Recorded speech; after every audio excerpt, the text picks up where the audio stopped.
You know, every year, this is my last time speaking about Claiborne, Ashby.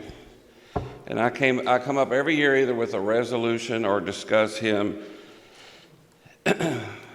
He died 56 years ago this week in Vietnam. And I'd just like to take a minute and talk about him so that we'll never forget these guys and gals that went off to war and never came back. He was born in Ashby in 46, and after high school, he enrolled into the Navy and went to Vietnam.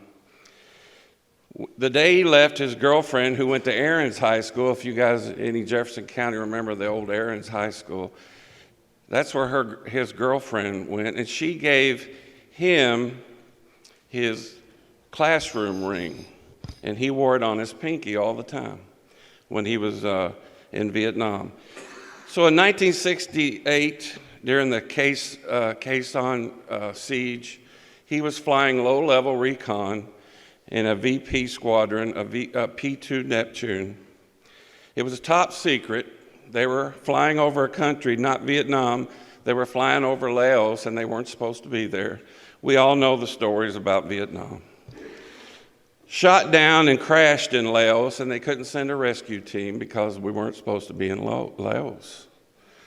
And it sat there, and that crash sat there for 25 years until a recovery team, after Vietnam and the United States made a pact, and they allowed recovery teams to go into crash sites. And they found a bunch of bone fragments, but this was like in the mid-90s, and DNA hadn't been developed well. And they had a bunch of bone fragments, and they couldn't really tell whose bone was to which person. So they gathered them all, and they buried them in Arlington in a mass grave. But during that crash recovery, they found the Aaron's High School ring. And so they knew that Claiborne was on that. He hated the word being called Claiborne. His Clay was his name.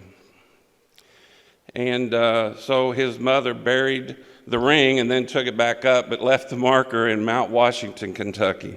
The only reason I have attachment to this guy is because he was a VP Westpac sailor in a patrol squadron, and I was too.